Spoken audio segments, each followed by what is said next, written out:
अस्सलाम वालेकुम नाज़रीन, आप देख रहे हैं मेरा official YouTube channel Vicky updates और नूर मीडिया। और नाज़रीन, आज बात करते हैं जी कुछ कल अदम तंजीम है एक क्या कहते हैं, थोड़ा कैमरा को सेट करो जी। तो एक कलअदम तंजीम है जी, तहरीक लब्बैक पाकिस्तान, जिसको हुकूमत पाकिस्तान ने कलअदम करार दिया था। और उसकी जो है उनका धरना शुरू हो गया, उनका मार्च शुरू हो गया। पहले वो मार्च होगा और इस्लामाबाद में आके धरना देंगे। कुछ दिनों पहले मैंने ये खबर दी थी, लेकिन आज जो है वो प्रॉपर तौर पे ये धरना शुरू हो गया। हुआ ये था कि जी चूँकि इनके जो सरबराह हैं साद हुसैन रिजवी साहब, वो जो है वो गिरफ़्तार हैं और उनकी जो है वो रिहाई के लिए जो है मुतालबा है और भी मुतालबात हैं इनके। तो उसके लिए जो है वो लाहौर में कलअदम तहरीक लब्बैक पाकिस्तान के हज़ारों कारकुनों ने इस्लामाबाद जाने मार्च शुरू कर दिया। और इसकी पेशकदमी रोकने की कोशिश के दौरान झड़पों में कम अज़ कम 2 पुलिस एहलकार जो हैं वो हलाक हो गए हैं। तहरीक लब्बैक की जानिब से भी बड़ी तादाद में कारकुनों के ज़ख्मी होने के दावे किए जा रहे हैं, लेकिन आज़ादाना ज़राए से इसकी तस्दीक नहीं हुई। और इसके मुताबिक ये है कि जी तहरीक लब्बैक के कारकुनों ने अपने मुतालबात तस्लीम किए जाने के लिए दी गई डेड लाइन के ख़ात्मे के बाद जुम्मे को, ये जो आज जुम्मा था, इसके नमाज के बाद जो है इन्होंने मुल्तान रोड से जो है वो अपने उनका मरकज़ है मुल्तान रोड पे, उससे जो है वो उन्होंने रैली की सूरत में आगे बढ़ने की कोशिश की है। तो एमएओ कॉलेज के करीब जो है वो पुलिस ने जो है वो शेलिंग की है, आंसू गैस की शेलिंग की है जिसमें, और उसके अलावा जो है मुतअद्दिद अफराद को गिरफ़्तार भी किया गया है।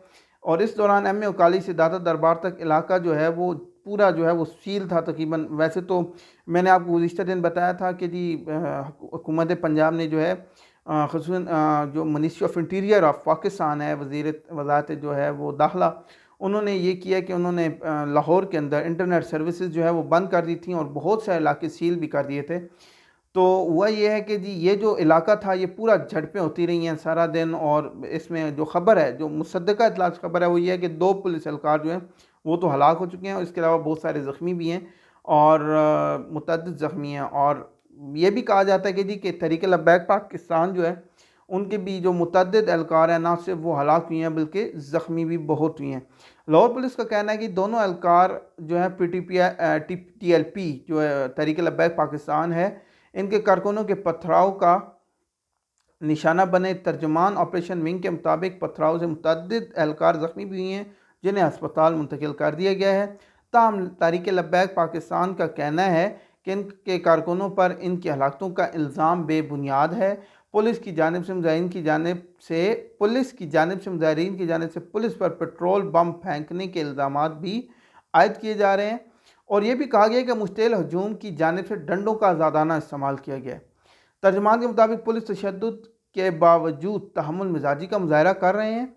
इधर पंजाब के वज़ीर आला ने तहरीक लब्बैक के लॉन्ग मार्च में शामिल मुजाहिरीन की वहीना तशद्दुद और गाड़ियों से के टक्कर से हलाक होने वाले पुलिस एहलकारों के लवाहिकीन से हमदर्दी और इज़हार ताज़ियत का इजहार करते हुए कानून हाथ में लेने वाले अनासर के खिलाफ सख्त से सख्त कार्रवाई का हुक्म दिया है। एक बयान में उस्मान बुज़दार ने कहा है कि इस अफसोसनाक वाक़े में मुलव्विस अनासर के ख़िलाफ़ कानून के तहत सख्त कार्रवाई अमल में लाई जाएगी और कानून की अमल दरामद को यकीनी बनाया जाएगा।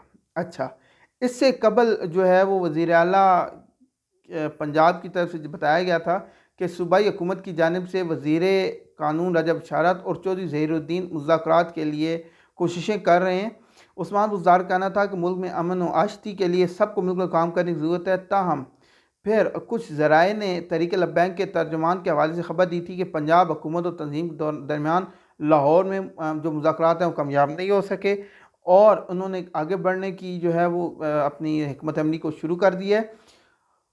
और झड़पों के बाद तहरीक लब्बैक की मरकज़ी जो शूरा है, ठीक है, उनकी जानिब से बयान आया कि अब बातचीत में सिर्फ इस सूरत होगी जब लाहौर में कैद तंजीम के कायद, यानी इनका जो मेन मुतालबा है वो ये है कि लाहौर के में जो कैद हैं तंजीम के कायद जो हैं साद सरिजी को रहा करके जुलूस में नहीं लाया जाता। यानी अगर वो ख़ुद उसको रिहा करके जुलूस में लाएंगे तो फिर ये जलसा ख़त्म होगा, अदरवाइज ये जलसा या ये जो लॉन्ग मार्च है और ये फिर जो पिंडी में धरना होना है ये ख़त्म नहीं होगा। और अब वही मुज़ाकरात में तंजीम की नुमाइंदगी करें। उन्होंने कहा कि जी अब हम नुमाइंदगी नहीं करेंगे, आप साद हुसैन को उठाएं, जेल से रिहा करें, रिहा करने के बाद आप जुलूस में ले आए, या जुलूस में आप मुज़ाकरात करेंगे, हम मुज़ाकरात नहीं करेंगे। उसके बाद यह तहरीक लब्बैक की क़यादत हुकूमती मुज़ाकराती टीम से फ्रांसीसी सफ़ीर के मामले पर किए गए मुआहदे पर भी अमल करने की मुंतज़र है। और वो कहते हैं कि जी जो मुआहदा हुआ था, जो खादिम हुसैन रिजवी साहब ने जो पिछले साल नवंबर में जो है जो मुआहदा किया था हुकूमत के साथ कि जी उसके फ्रांसीसी सफ़ीर को मुल्क बदर कर दिया जाए और फ्रांस के साथ जो है वो जो सफारती ताल्लुकात उनको ख़त्म कर दिया जाए। तो वो कह रहे हैं कि ये मुआहदा अभी हमारा पूरा होना चाहिए।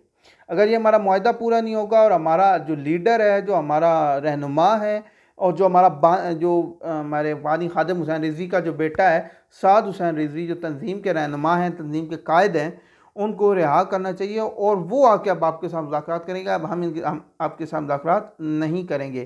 तंजीम की मरकज़ी शूरा पहले ही कह चुकी है कि अगर ये मार्च रोकने की कोशिश की गई तो इनके पास प्लान बी भी मौजूद है। अब ये प्लान बी क्या है ये अभी तक उन्होंने डिस्क्लोज़ नहीं किया, लेकिन जैसे डिस्क्लोज़ होगा तो यकीनन मैं आपके पास वीडियो लेके आऊँगा। अच्छा, उसके बाद जो है एक नामा निगार हैं, उन्होंने बताया कि मकामी पुलिस के मुताबिक मुजाहिरीन को इस्लामाबाद जाने की इजाज़त नहीं दी गई, यानी और पूरे इलाका सील है। तकरीबन इस्लामाबाद के चारों जो भी अतराफ़ हैं उनको सील कर दिया गया, उनसे जो दाखिली रोड थे उनको जो है सील कर दिया गया है। पुलिस हुकाम के मुताबिक हुकूमत की हिदायत का इंतजार किया जा रहा है और अहकामात की सूरत में रैली के निकलने के रास्ते पर कंटेनर लगाकर इसे रोक दिया जाएगा। मज़ीद जो है वो इंतज़ार करें और पुलिस इस्लामाबाद में मदऊ की गई है। और TPL के मार्च रोकने के लिए लाहौर इस्लामाबाद में पुलिस इंतजामिया ने मुतअद्दिद शाहराहें बंद कर रखी हैं। हुकाम जाने से मोटरवे M2 पर लाहौर के करीब बाबू साबू इंटरचेंज को बंद रखा गया है, जबकि वफाकी दारुल-हुकूमत इस्लामाबाद के दाखिली रास्तों और मरकजी शहरों को जुज़वी तौर पर और मुकम्मल तौर पर कंटेनर लगा के बंद कर दिया गया है। रावलपिंडी में इस वक्त मरी रोड और फैज़ाबाद ट्रैफिक के लिए बंद है, जबकि इस्लामाबाद एक्सप्रेस वे पर गाड़ियों की लंबी कतारें लगी हुई हैं। ज़ाहिर आपको पता है कि इस्लामाबाद में जो है वो बहुत लंबी कतार होती है और ये जो है ये एक्सप्रेस वे बड़ी मशहूर है यहाँ पीछे से। तो ये जो है वो बड़ी इस पर बहुत लोड होता है, क्योंकि पूरे इस्लामाबाद के एंट्रेंस ये वाहिद शहर है। क्योंकि पहले ये होता था कि जी मरी रोड से या सदर वगैरह से गुजरते थे, लेकिन अब जो है वो बड़ी ट्रैफिक को यहीं से गुजरने की इजाज़त होती है। और ये जो है यहाँ पे तो लाइनें लग जाती हैं। यहाँ पे अगर फैज़ाबाद पे अगर वो सील करते हैं तो खन्ना पुल और उससे आगे जो है गंगाल और आगे जो है वहाँ तक जो है वो सील हो जाता है। ये पहले भी हुआ था, पहले भी इन्होंने धरना दिया कई दफ़ा, तो यही मामला हुई हैं। अच्छा, उसके बाद जो है इनके मुताबिक स्टेडियम रोड को भी, यानी स्टेडियम जो डबल रोड जिसका नाम मशहूर है स्टेडियम रोड, जिसमें फूड स्ट्रीट भी है और इसके अलावा स्टेडियम है, तो इसको जो है वो ट्रैफिक के लिए दोनों जानिब बंद कर दिया गया है। और ये आपको बताता चलूँ कि ये जो मेन जो क्या कहते हैं रावलपिंडी और इस्लामाबाद को जो ज्वाइन करती है, उस अगर आपने इस्लामाबाद से निकलना है और रावलपिंडी में एंटर होना है तो उसके लिए आपकी मेन जो रोड है, यानी आपने मरी रोड पे आना है, तो ये डबल रोड है या स्टेडियम रोड है, इसके लिए होता है। अगर ये बंद हो गई है तो यहाँ पे भी प्रेशर बढ़ेगा और फिर अल्टीमेटली प्रेशर बढ़ेगा सैदपुर रोड पे और सैदपुर रोड से लोग एंटर होने की कोशिश करेंगे। उसके बाद जी एक और नामा नगार है, वो लिखते हैं कि जुम्मा की सुबह तरीके लब्बैक के मज़ीद 40 कारकुनों को गिरफ्तार किया गया। इनमें से 20 कारकुनों को अटक, 10 को टेक्सला और 10 को रावलपिंडी से हिरासत में लिया गया। जुम्मे के रोज़ सुबह ही इस्लामाबाद रावलपिंडी के संगम पर वाक़ा फैज़ाबाद चौक और रावलपिंडी स्टेडियम रोड को ट्रैफिक के लिए बंद कर दिया गया, यानी ये जुम्मे आज सुबह से हुआ ये। इसके अलावा रावलपिंडी के मरकज़ी शहरा मरी रोड को भी मुतअद्दिद जगहों से ट्रैफिक के लिए बंद किया गया, जिससे दोनों शहरियों को आमदोरफ्त ज़ाहिर है, क्योंकि फैज़ाबाद भी अगर बंद कर दिया जाए और इधर से डबल रोड भी बंद कर दिया जाए तो फिर तो ज़ाहिर है प्रॉब्लम तो होंगे। और एक और बात यह है कि अगर वैसे जो मेरा तबसरा है और मेरा मानना है कि अगर फ्रांस के सदर को फ्रांस के सफ़ीर को यहाँ से निकाला जाता है, मुल्क बदल किया जाता है, तो हालात कशीदा होंगे और यूरोपीय यूनियन से हालात कशीदा होंगे। और आपको पता है कि यूरोपीय यूनियन जो है फ्रांस जो है यूरोपीय यूनियन का मेंबर है और इस तरह जो है फिर पाकिस्तान पे पाबंदियां भी लग सकती हैं पाकिस्तान पे जो, और फिर हमारी जो ज़्यादातर तिजारत होती है यूरोपियन कंट्रीज़ के साथ वो भी अफेक्ट हो सकती है। ठीक है, तो ये मामला चल रहे हैं जी तरीके लब्बैक के। अब देखते हैं कि आगे क्या होता है। ठीक है, वैसे जो है वो बहुत सारी गिरफ्तारियाँ हुई हैं इंटेलिजेंस रिपोर्ट पे भी और डिफरेंट जो है वो मैंने आपको बताया है कि तकरीबन 40 लोग जो हैं वो तो आज सुबह गिरफ़्तार किए गए हैं। ठीक है, और इसके अलावा ये है कि साद हुसैन रिजवी की जो है वो नज़रबंदी भी है, वो उनको भी अभी तक जो है वो लाना है वापस, और ये मुतालबा भी है। तो देखते हैं कि हुकूमत क्या करती है। लेकिन अगली वीडियो तक के लिए इजाज़त दीजिए। अल्लाह हाफ़िज़।